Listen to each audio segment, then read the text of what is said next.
So let's talk about something. What happens when your quiet confidence or, just your stillness gets interpreted by someone in authority as a threat? We're talking about those moments, right? Like Yeah. in a classroom, a meeting, wherever, where you're just existing with dignity, but it's misread. They see it as attitude. Yeah, as disrespect that needs to be controlled. And that's a huge pain point, especially for Black youth. Exactly. That refusal to sort of perform compliance, that inner stillness is punished precisely because it defies the expectation that you're supposed to shrink. It's like you're being penalized for holding your own space. Yeah. The system demands this performance of deference. Right. And if you just offer silence or a firm, quiet no, you're the problem. It really makes you think, doesn't it? Yeah. When has your own calm been treated like a problem instead of a strength? And that tension is really the heart of our deep dive today. We're pulling the sources on Rosa Parks, and we need to move past that myth of the tired seamstress. Oh, absolutely. We have to see her as she actually was, a battle-tested agent of change. Her stillness on that bus, December 1st, 1955, that was the end result of a life built on decades of purpose and discipline. So her famous no wasn't just some spontaneous thing. It was strategic. Completely. It was a link in a long, long lineage of resistance carried out by a prepared mind. So to get the weight of that refusal, we had to go back, way back. We do. We have to look at her early life. She was born Rosa Louise McCauley in 1913, Tuskegee, Alabama, growing up under the full, crushing weight of Jim Crow. And her family was her armor, right? Absolutely. Her mother, Leona, was a teacher, and along with her grandparents, they gave her this incredible intellectual and emotional foundation. And that foundation seems like it was everything. I read that Leona homeschooled her. She did. And she drilled into Rosa that education and personal dignity were completely non-negotiable, that they were tools of freedom. The sources also mentioned she was sick a lot as a child. Chronic tonsillitis. Yeah, and that's actually a key detail. It's not just a footnote. Her physical frailty meant she had to internalize her mother's lessons even more deeply. The idea that your real strength comes from your character, from your mind, especially when your body or your circumstances are trying to limit you. So her environment was constantly shaping this sense of purpose, teaching her to carry herself with respect when the world was designed to humiliate her. Daily. Which forces us to ask ourselves, who first taught you to see yourself as worthy? Or maybe who should have, but didn't. That's a heavy question. And that training, it didn't just happen in the classroom. Not at all. That early training was a crucible of responsibility. She had to leave school at 16. 16, to take care of family. Her sick grandmother and then her mother. She worked these grueling jobs, a house cleaner, a seamstress. But this wasn't a distraction from her purpose. It was the training ground. It was the training ground for endurance, for sacrifice. And even with all that, she didn't give up on her own development. She went back and got her high school diploma in 1934. Which was so rare. I mean, for a Black woman in Alabama at that time, that's a radical act of self-worth. And from there, her purpose just expanded outward. It became communal. By 1943, she joins the Montgomery NAACP. And she doesn't just, show up to meetings. She immediately becomes the secretary and a youth advisor. Which was not just paperwork. Oh, no. This was dangerous, meticulous work.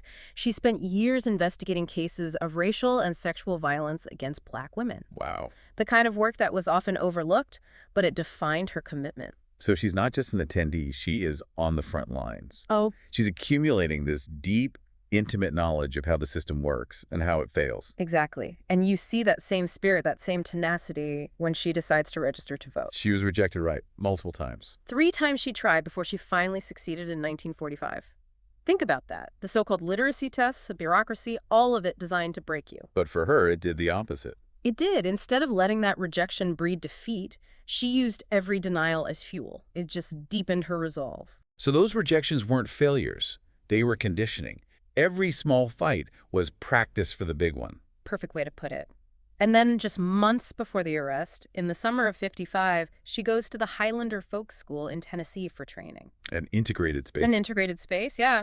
And Highlander gave her a real, tangible vision of what justice could look like. It sharpened her moral clarity, so when the moment came, she was ready. Which brings us to December 1st, 1955. She gets on the bus. She's a known activist.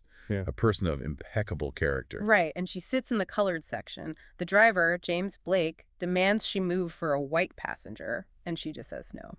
A simple, quiet refusal. But the weight behind it. She later put it so perfectly. She said she was tired, yes, but she was not tired of giving in. So not just physical fatigue. No, it was a profound moral exhaustion with decades of having to submit to being treated as less than human. And that intentional no. That's the flashpoint. That's it. It's where decades of training meet this one profound moment. Which makes you think about your own life.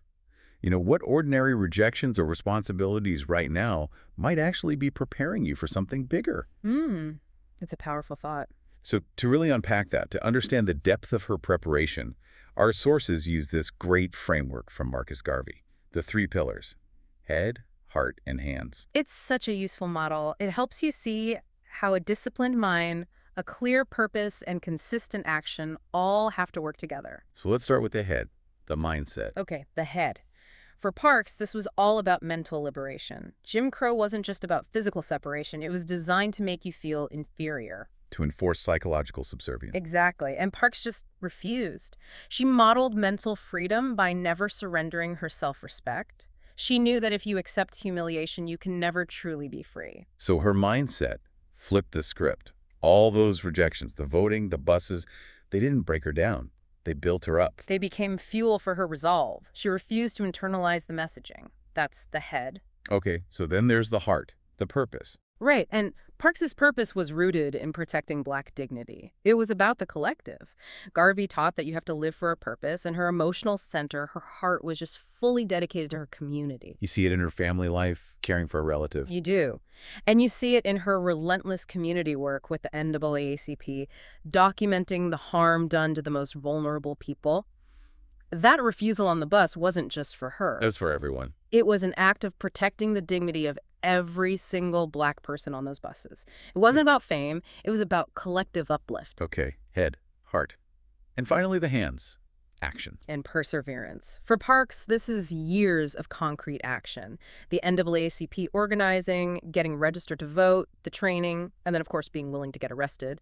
But it didn't stop there. No, her arrest kicked off the Montgomery bus boycott. A 381-day boycott. That's massive collective action. But even after they won, after the Supreme Court ruling, Parks paid a huge price personally. She lost her job. Lost her job, faced constant death threats. She and her husband were forced to move to Detroit in 1957. But the hands, the action, that part didn't stop. It never stopped. She worked for decades in Detroit for Congressman John Conyers. And crucially, she co-founded the Rosa and Raymond Parks Institute for Self-Development. A Pathways to Freedom youth program. Yes, specifically designed to pass on those values of purpose and dignity to the next generation. It shows her purpose wasn't just one moment. It was a long, steady, unbroken line of action. 50 years of it. When you see it like that, head, heart, hands, you realize that true empowerment is when all 3 are perfectly aligned. They have to be. So it makes you ask yourself, where in your life do your mind, your values, and your daily actions line up? And maybe more importantly, where do they fall apart? Her legacy just proves that a purpose-filled life is forged long before any spotlight finds you. It's built in those consistent, everyday choices. The ones you make when nobody's watching. Yeah. So we want you to try and embody some of that purposeful stillness this week. We have a challenge for you, and you can pick one of 2 paths here. Okay, the first option. Choose one situation this week where you normally shrink or stay silent or you feel like you have to over-explain yourself and decide in advance how you're going to stand firm with calm, clear boundaries. Minimal explanation needed. Just hold your ground. I like that. Okay, or the alternative. If organizing is more your speed, pick one issue. School, online, your neighborhood. And take one small concrete action. Sign something, speak up somewhere, organize a small resource. Or just support someone who's already doing the work. Right, and use the confidence you build from that and start thinking about the long arc of your own choices. That's the big question, isn't it? If someone looked at your life 20 years from now, what would they say your purpose was based on what you're doing today? Rosa Parks really shows us that stillness can become authority. A life of purpose is built through consistency, day by day. And that lesson just keeps going. It's a lineage. Next week, we're turning our focus to Claudia Jones. Yes. And if Parks shows how stillness becomes authority, Then Claudia Jones shows how unwavering discipline builds collective liberation, especially for the most marginalized among us. So please, join us as we continue exploring this Garvey classroom framework, guiding you from self-doubt to self-confidence. We'll see you for the next deep dive.